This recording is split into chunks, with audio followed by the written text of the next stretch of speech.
오늘 하나님이 우리에게 주신 말씀은 사도행전 27장 9절에서 11절까지의 말씀입니다. 자, 함께 말씀을 봉독하도록 하겠습니다. 여러 날이 걸려 금식하는 절기가 이미 지났으므로 항해하기가 위태한지라 바울이 그들을 권하여 말하여 여러분이여 내가 보니 이번 항해가 하물과 배만 아니라 우리 생명에도 타격과 많은 손해를 끼치리라 하되 백부장이 선장과 선주의 말을 바울의 말보다 더 믿더라. 아멘. 자, 오늘 말씀 제목은 함께 항해하시겠습니까? 라는 제목입니다. 오늘과 다음 시간에 걸쳐서는 우리가 27장의 내용, 전체적인 내용을 좀 살펴보려고 하는데요. 오늘은 바울이 그토록 밟아보고 싶었던, 또 복음을 전하고 싶었던 로마, 드디어 바울이 이제 가이사랴에서 로마로 출발하게 되었습니다. 드디어. 자, 27장의 전체의 내용이요, 이제 가이사랴에서 로마로 넘어가는 모든 여정들을 설명하고 있는 내용들입니다. 자, 1절과 2절의 말씀 우리 같이 한번 읽어보겠습니다. 우리가 배를 타고 이달리아에 가기로 작정되매 바울과 몇 사람을 아스구도대의 백부장 율리오란 사람에게 맡기니 아시아 해변 각처로 가는 아드라무떼노 배에 우리가 올라 항해할세 마게도냐의 데살로니가 사람 아리스다고도 함께 하니라. 아멘. 좀 복잡하죠. 이름도 여러 가지가 나오고 지명, 도시, 세밀하게 여러 가지가 나옵니다. 그래서 우리가 하나하나 살펴보지 않으면 이게 사람 이름인가, 무슨 이름인가, 지명 이름인가, 도시 이름인가, 배 이름인가 전혀 모르는데요. 자, 한번 정리를 하면요, 어디로 운항하는 배입니까? 아시아 해변 각처로 운행한다라고 이렇게 쓰여 있어요. 자, 그리고 그 배의 이름은 어떻게 되죠? 어렵죠. 아드라무떼노라는 배예요. 당시 이 배의 이름은요, 그 동네에 이 배를 만들었던 제작 그 동네의 이름을 따서 그 배의 이름을 줬다고 합니다. 그러니까 아드라무떼노라는 동네가 있었다는 거예요. 도시가 있었다는 거죠. 자, 그렇게 여러분 생각하시면 되고요. 처음 가이사랴에서 이제 출발을 합니다. 지도를 한번 보면요. 지도를 한번 보겠습니다. 처음에 이게 이제 지금 바울이 가이사랴에서 이제 로마로 가는 지도 전체의 이제 여정의 경로인데요. 가이사랴가 이쪽 부분에 있습니다. 맨 오른쪽 밑에 가이사랴가 있죠. 여기가 이제 이스라엘이에요. 이스라엘 지도. 여기서 이제 시돈으로 가장 북쪽이죠. 시돈으로 올라가게 되고요. 그 다음에 거기서 무라라는 곳으로 가게 됩니다. 이렇게 지금 이동하는 거예요. 여기까지의 경로를 지금 우리가 말씀에 읽은 대로 나온 겁니다. 자, 그리고 지금 아직 갈 길이 멉니다. 그래서 최종 어디까지 가야 됩니까? 저 끝에는 로마까지 가야 돼요. 아직 3분의 1 정도 이제 온 겁니다. 요 정도. 자, 그리고 우리 6절 한번 같이 말씀을 읽어볼까요? 6절. 거기서 백부장이 이달리아로 가는 알렉산드리아 배를 만나 우리를 오르게 하니, 자, 무라시에서 이달리아로 가는 배로 이제 갈아타게 됩니다. 이달리아 여러분 많이 들어보셨어요? 잘 모르겠죠? 이탈리아는 아시죠? 네, 다 아시잖아요. 이탈리아가 이달리아입니다. 같은 거예요. 우리가 예전에 아테네 그리스 할 때도 좀 명칭이 달랐죠. 근데 우리가 다 아는 도시예요. 이전에도 있었고 지금도 있는 이탈리아를 이달리아라고 지금 이전에는 성경에서 말하고 있습니다. 그 배의 이름은 알렉산드리아. 그러니까 당시 이 무라시라는 곳은요, 지금으로 말하면 여러분 우리가 비행기 타고 다른 나라를 갈 때 환승하게 되죠. 다른 데 거쳐서 경유하게 되는데, 지금 이 무라시도요, 그런 환승센터 같은 곳이었어요.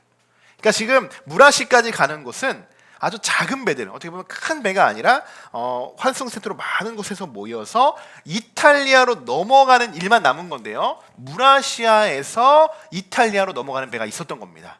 그러니까 바로 가는 직항이 없었다는 거예요. 자, 그럼 이번에는 가이사랴에서 누가 함께 배에 올랐는지를, 함께 누구가 갔는지를 한번 찾아보려고 하는데, 1절에는 뭐라고 시작하면 우리가 라고 시작을 합니다. 1절 말씀에 우리가. 그래서 바울과 그의 형제들을 지칭하는 거예요. 우리가라는 건 바울 혼자 있지 않다는 거잖아요. 지금 우리가, 쉽게 말하면 바울의 선교팀이 함께 배 위에 올랐다라는 겁니다. 그리고 2절에는 데살로니가 사람 아리스다고도 함께 동행했다 막 이렇게 이야기하고 있는데요, 사도행전의 저자 누가는요, 정확히 몇 명, 누가 어떻게 있었는지 정확히 밝히고 있지는 않으나 바울 혼자 배를 타고 로마로 넘어가지는 않았다 라는 것을 지금 밝히고 있는 겁니다. 그러니까 함께 지금 선교하러 가는 선교팀이 있었다는 거예요. 함께. 사실 지금 이 상황을 면밀히 따져보면요, 이전에 바울이 선교 여행을 많이 다녔었죠. 배를 타고 뭐 많은 선교 여행을 다녔던 거와 전혀 사실 지금 다른 상황입니다. 지금은 1절만 보면 로마로 우리가 라고 했으니까 우리 선교팀이 로마로 선교 여행을 떠난 것 같이 그렇게 보이지만요, 사실 그렇지 않죠. 바울이 왜 로마로 가게 됩니까? 왜? 지금 뭐하러 로마로 가게 됩니까? 유대인들과 이 지금 법적 싸움으로 인해서요, 바울이 로마 황제에게 지금 상소했었죠. 나 이 재판 안 되겠다. 그러면 상급 재판으로 그 황제에게 상소했었기 때문에, 그래서 지금 이 황제 로마의 그 가이사랴에서 있었던 그 총독이 지금 보내게 된 거예요. 로마로 보내게 된 상황이기 때문에 지금 배를 타고 넘어가는 거예요. 그러니까 지금 바울이 로마를 가는 이유는요, 선교하러 가는 이유가 아니라 정식적으로는 로마 황제에게 상소를 했기 때문에 지금 법적인 문제 때문에 재판을 하기 위해서 지금 로마로 가는 겁니다. 자, 여러분 성경책 27장 보시면 1절 위에 빨간색으로 소제목이 적혀 있죠. 뭐라고 적혀 있죠? 로마에 압송되는 바울이라고 적혀 있습니다. 그러니까 27장의 전체의 내용은요, 바울이 로마로 떠나는 선교 여행이 아니고요, 로마로 압송되는 바울이 이 27장의 주제예요. 그러나 이 주제 안에 뭐가 있습니까? 복음을 전하는, 어떻게든 복음을 전하고자 하는 바울의 이 복음적인 의도가 숨겨져 있다는 거예요. 그리고 함께 혼자 간 것이 아니라 이 선교팀이 함께 동행합니다. 지금 바울은 조금 전까지만 해도요, 가이사랴에서 배를 타기 전까지만 해도요, 감옥에 갇혀 있었던 거예요. 감옥에. 군인들에 의해서 지금 압송되어서 배를 타고 이탈리아로 지금 이동하게 되는 것입니다. 그러니까 그 배에 함께 올라탔는데 우리가라고 하는 그 선교팀도요, 그냥 잘 태워주긴 하겠습니까? 뭐 여비는 있었겠습니까? 어떻게든 바울과 함께 로마로 가고자 정말 안간힘을 썼을 것이다 라고 생각이 되어집니다. 자, 너무 감사하고 감격스러운 것은 그래도 지금까지 바울과 했던 많은 동역자들이 로마로 떠나는 이 시점에도요, 바울을 외면하지 않고 바울과 함께 그 배 위에 올라탔다는 것입니다. 저는 이것이 너무나도 감동이 되었어요. 이 말을 다른 말로 바꿔보면 바울과 같이요, 로마에 가서 복음을 전하는 일에 자신의 목숨까지도 바울과 같이 함께 내어놓고 지금 선교를 떠나고 있다는 거예요. 이 말씀은요, 로마, 여러분 호락호락할 곳입니까? 안전한 곳일 것 같습니까? 로마는 굉장히 예루살렘보다도 훨씬 더 위험했던 지역입니다. 로마에는 이 그리스도인들, 뭐 예루살렘에는 뭐 유대인들도 있고 이 그리스도인들도 있어서 이것이 서로 뭐 부딪히긴 하지만 이해관계는 되죠. 로마는 그런 게 없어요. 무조건 어디의 법이냐? 그리스도의 법이 아니고요, 로마 법이 최고입니다. 그러니까 그리스도인들이 막 복음을 전해도요, 그냥 눈에 밟히고 그냥 지나가는 사람 정도밖에 취급되지 않아요. 그러한 곳이 로마예요. 자, 바울도 다른 동역자들도 그 사실을 모르진 않았겠죠. 오히려 그 사실을 알았기 때문에 더 선뜻 나서지 않았을까, 그러한 사명을, 그런 위험을 무릅쓰고 나서지 않았을까라고 생각이 되어집니다. 여러분, 그만큼 복음 전한 그 사명이요, 정말 축복이라는 사실을 여러분 믿으시기 바랍니다. 아무나 여러분 그 배 위에 올라탈 수 있는 것이 아닙니다. 아무나 올라탈 수 있는 것이 아니에요. 저는 오늘 이 말씀을 함께하는 교회에 한번 적용을 해봤습니다. 바울이 지난 수년에 걸쳐서 1차, 2차, 3차 이 전도 여행을, 선교 여행을 쭉 다니면서 복음 사역에 정말 전념했어요. 그리고 바울 옆에는 항상 바울을 지지하고 또 때에 따라 바울의 제자들과 또 친구들, 그리고 거기서 만난 많은 사역자들을 통해서 정말 여러 선교를 하고 또 돕고 복음을 전하고 자신을 그 목숨까지도 내어놓으면서 그렇게 복음을 전했던 바울과 동역자들이 있었습니다. 참 귀해요. 저는 이 과정들, 이 시간들이, 전도여행의 1, 2, 3차의 과정들이 지난 우리 함께하는 교회 이 3년 4개월 정도의 과정으로 한번 돌이켜보게 돼요.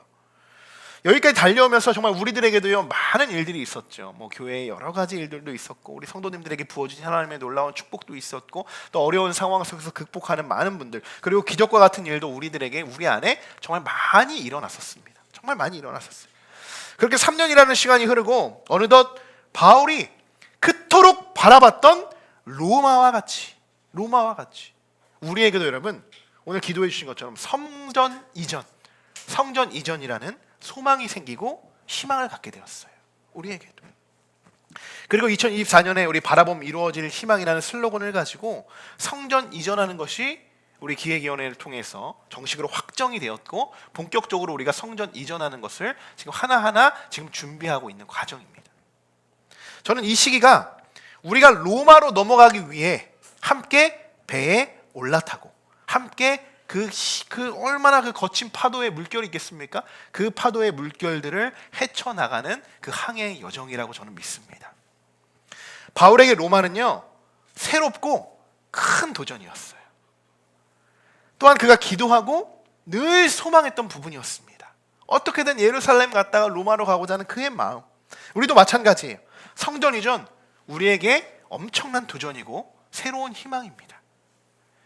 그리고 우리 모든 성도들이 정말 오늘 날마다 매일 저녁마다 한마음으로 주님의 뜻을 간구하며 기도하고 있습니다. 여러분 이제 우리에게 필요한 것은 무엇일까요? 이 배에 우리 함께하는 교회라는 이 배에 우리가 함께 올라타서 함께 항해의 여정을 떠나야 하는 줄 믿습니다. 바울은 혼자 건너가지 않았다는 거예요. 혼자. 저도 여러분 혼자 그곳을 건너갈 생각은 없습니다. 저 혼자의 욕심으로 제가 가고 싶다고 해서 막 갈 수 있는 것도 당연히 아니겠지만 그것이 욕심으로 건너가지 않을 거예요. 바울에게는 함께 목숨을 다하고 힘을 다하고 뜻을 다하여 복음 사역에 뛰어들 수 있는 누가 있었습니까? 귀한 동역자들이 있었어요. 귀한 동역자들. 정말 감사한 것은 저에게도 바울 못지않은 신앙의 동역자들이 있지요. 우리 함께하는 교회에 성도분들이 계십니다. 함께 배 위에 올라서 혼자가 아니라 함께 무언가를 우리가 만들어가고 도전해보고 새로운 무언가를 희망을 품게 된다는 이 기회가 주어진다는 것, 이거 개척교회의 담임 목사로서 굉장한 축복입니다. 저에게 굉장한 축복이기도 한 거예요. 그리고 반대로 여러분들에게도 함께 무언가를 새롭게 도전하고 함께 이 교회에 대한 비전을 소망을 함께 품고 뭔가를 이루어 나가는 과정 또한 하나님이 주신 축복의 과정으로 여러분들이 그것을 겪으면서 정말 놀라운 그러한 기적들을 여러분 경험하실 텐데요. 저는 이렇게 아예 기회가 없는 목회자들도 참 많이 주변에서 보게 됩니다. 너무나도 안타깝죠. 근데 전 너무나도 감사한 입장에 서 있게 된 것인데 사실 이런 기회가 없는 분들도 참 많아요. 그런데 하나님이 우리 함께하는 교회 또 우리 성도분들과 또 저에게도 너무나도 많은 축복과 은혜를 부어주셔서 우리가 정말 새롭게 바라볼 수 있는 희망이 생겼고 그것을 잘 준비하는 과정으로서 이러한 기회를 우리 함께하는 교회에 주셨다는 것에 저는 하나님께 감사와 영광을 돌릴 뿐입니다. 자, 우리 옆 사람과 한번 인사 나눠보겠습니다. 어떻게 인사하냐? 우리는 한 배를 탔습니다. 한번 인사해 볼까요? 우리는 한 배를 탔습니다. 네. 자, 다시 한번 인사할 때 이번에는 내리지 말고 끝까지 갑시다. 네, 내리지 말고 끝까지 갑시다. 네. 우리가 노아의 방주에 다 한 쌍씩 들어가잖아요. 그러니까 우리가 다 노아의 방주에 들어가는 한 쌍씩이었어. 그러니까 우리가 돼서 우리가 정말 원초의 DNA들이 되어서 우리로서 정말 땅에 씨앗을 맺고 우리로서 많은 것들이 퍼져나가게 되는 그런 그리스도의 향기들이 그러한 그리스도의 놀라운 축복들이 우리 안에 있기를 소망하고 축복합니다. 우리가 다시 한번 말씀드리지만 우리가 넘어가야 할 그곳은요, 그 로마는요 절대로 호락호락하지 않습니다. 만만치 않아요. 가나안 젖과 꿀이 흐르는 땅이었죠. 넘어가는 순간 어때요? 그 외부의 공격들이 어마어마했습니다. 생각해 보십시오. 우리는 이미 잘 살고 이 좋은 땅에 있는데 갑자기 이름도 듣지 못한 사람들이 막 와서 우리 땅이 자기네 땅이라고 하나님이 주신 땅이라고 막 그렇게 뭔가 그 땅을 얻으려고 하려고. 이 사람들의 입장에서 굉장히 당황스럽죠. 호락호락하지 않아요. 그래서 우리가 이번 연도에는 우리가 지금 다시 재정비하고 우리가 또 무장해서 로마에 도착했을 때는요, 우리가 누군가 부딪혔을 때도 어떤 상황이 왔을 때도 담대히 맞서 싸울 수 있는 정말 믿음의 용사들이 되시기를 주님의 이름으로 간절히 축원합니다. 자, 이제 무라시에서 알렉산드리아로 이제 배를 갈아탑니다. 알렉산드리아라는 배 이름이에요. 지명 이름도 아니고 이거는 또 사람 이름도 아니고 배 이름입니다. 이제 본격적인 항해를 떠나게 되는 거예요. 지금부터 이 알렉산드리아라는 배를 타고 이탈리아로 이제 가기만 하면 되는 겁니다. 자, 7절 8절 말씀 같이 읽어보겠습니다. 배가 더디가 여러 날 만에 간신히 니도 맞은편에 이르러 풍세가 더 허락하지 아니하므로 해안을 바람막이로 항해하여 간신히 그 연안을 지나 미양이라는 곳에 이르니 라세아시에서 가깝더라. 아멘. 자, 지도를 보시면요, 지금 바울이 있는 곳이 이쪽 미모욕이라는 곳이에요. 미모라는 미항이라는 곳이에요. 미항이라는 살모네라는 곳입니다. 그래서 무라시에서 지금 이렇게 내려온 거죠. 이렇게 내려온 건데요. 그러니까 바람이 너무 세서 앞으로 나아갈 수가 없어요. 자, 보면 무라에서 지도를 보시면요, 가운데 길이 있어요. 사실 그냥 쭉 가면 되는데 바람이 너무 거세니까요, 어떻게 해요? 지중해 해안을 피해서 밑으로 내려오게 됩니다. 다음 PPT를 넘겨주시면 이렇게, 그러니까 지금 바람을 어떻게든 피해 가려고 직진으로 쭉 가지 못하고 지금 아래쪽으로 내려와서 해안을 피해서 지금 미항으로 싹 이렇게 지금 꺾어서 들어오는 그런 상황입니다. 그것도 간신히, 성경에 그렇게 써 있어요. 간신히 아래 해안 쪽으로 돌아오게 되었다. 그러니까 지금 기상 상태가 어떻습니까? 날씨가 굉장히 좋지 않아요. 심상치 않다는 거예요. 자, 이때 바울이 한마디를 꺼내듭니다. 10절 말씀 읽겠습니다. 말하되 내가 보니 이번 항해가 화물과 배만 아니라 우리 생명에도 타격과 많은 아멘. 아멘. 자, 바울은 항해를 계속하는 것은 바람직하지 않은 것 같습니다 라고 조언을 합니다. 자, 왜 이런 말씀을 했을까요? 9절에 이런 말씀이 있기 때문이에요. 9절 말씀을 한번 같이 볼까요? 9절. 여러 날이 걸려 금식하는 절기가 이미 지났으므로 항해하기가 위태한지라. 아멘. 자, 여기까지만. 자, 보면 항해를 하는데 또 금식하는 절기는 또 뭘까요? 무슨 연관이 있을까? 이렇게 생각이 되죠. 자, 금식하는 절기가 나오는 이유가 있어요. 이 구절은요, 우리들에게 계절을 알려주기 위해서 누가가 일부러 기록한 겁니다. 절기를 알려주기 위해서. 유대 계산법에 따르면 금식하는 절기, 여러분 우리 추석하면 언제예요? 9월이죠. 그런 것처럼 유대인에게 금식하는 절기라고 하면 5월, 6월 빡 생각납니다. 이때 항해하기가 가장 좋은 계절이에요. 가장 좋은. 근데 지금 어때요? 뭐라고 해요? 그런 절기가 지났다는 거예요. 그러니까 지금 어떤 계절이에요? 12절에서 힌트를 주고 있어요. 현재 지금 겨울이라는 겁니다. 겨울. 그리고 지금 겨울도 겨울이지만 굉장히 날씨가 좋지 않다. 그래서 바울이 계속 항해하는 것이 무리입니다 라고 지금 설명을 하고 판단을 했던 거예요. 이때는 여러분 지금은 뭐 레이더도 있잖아요. 레이더도 있고 그 레이더에 따라서 뭐 지금은 아마 자동 운행으로 이렇게 갈 겁니다. 다. 뭐 비행기도 그렇게 가니까요. 근데 이때는요, 뭘 보고 갔을까요? 나침판도 없었을 때입니다. 동서남북도 몰라요. 그러니까 뭐를 보고 갑니까? 동방박사들인 거예요. 이들은 별을 보고 갑니다. 별을 보고, 하늘의 별을 보고 운항을 하는 거예요. 근데 날씨가 좋지도 않으니까요, 별이 보이겠습니까? 별도 안 보이죠. 뭐 별이 보이고 바람이 뭐 세차게 불어오니까 뭐 정신도 없었을 거예요. 그래서 바울이 항해하는 것이 옳지 않을 것 같다라고 지금 이야기하는 거예요. 그럼 이 말을 들은 선장, 또 지휘관이 있겠죠. 백부장이 있어요. 지금 여기서 말하는 율리오라는 백부장은요, 이 배의 총 관리를 하는 총관을 하는 사람이에요. 이 백부장이 바울의 이 말을 듣고 뭐라고 했을까요? 뭐라고? 11장이에요. 읽어볼까요? 백부장이 선장과 선주의 말을 바울의 말보다 더 믿더라. 아멘. 일단 날씨가 좋지 않음에도 불구하고 항해를 강행합니다. 가야 된다. 그러니까 백부장이 지금 바울이 이렇게 조언을 하고 있는에도 불구하고 선장과 선주의 말을 듣고 있죠. 사실 당연한 겁니다. 그죠? 선장이 훨씬 더 잘 알겠죠, 이 상황들을. 근데요, 누가가 이야기하고자 왜 이 이야기를 썼는가? 이유가 있어요. 사실 여기에는요, 보이지 않는 인간의 욕심이 숨겨져 있습니다. 어디에 숨어져 있을까? 자, 여러분 한번 생각해 보십시오. 날씨가 좋지 않아요. 굉장히 좋지 않아요. 출발하면 위험한 상황이 올 수도 있습니다.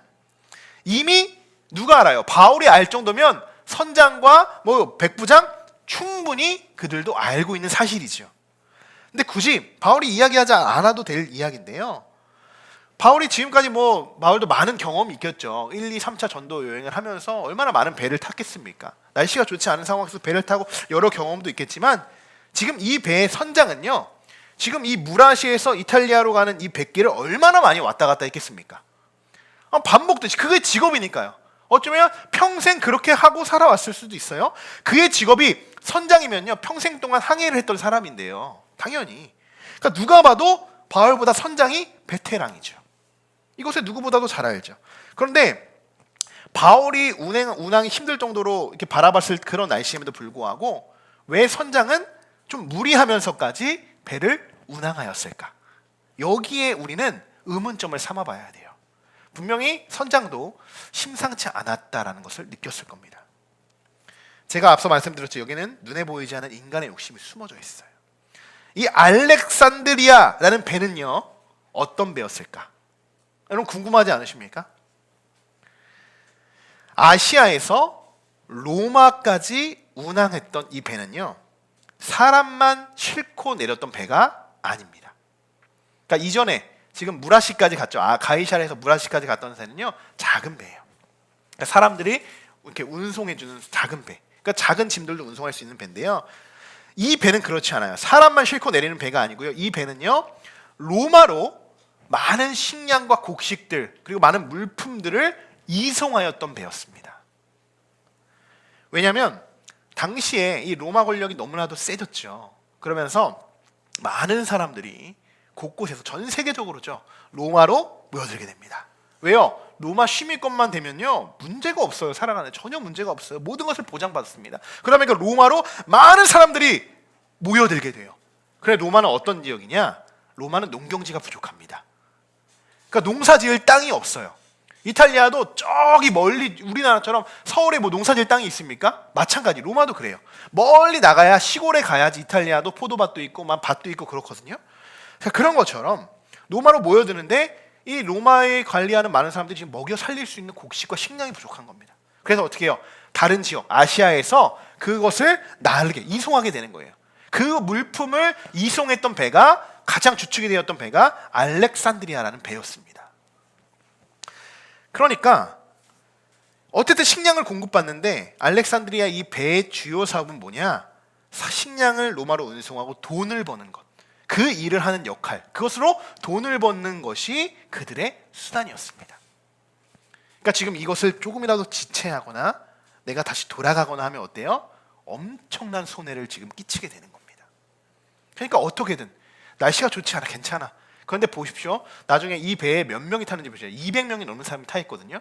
엄청나요. 곡식을 얼마나 많이 실었게요. 그런데 지금 이들이 바울의 말을 듣지 않고 선장의 말만 들어요. 근데 이 선장이 어떻게 한 거예요? 가면 안 되는 걸 알면서도 지금 강행하는 겁니다. 혹시나 무슨 일이 일어나겠어? 혹시나?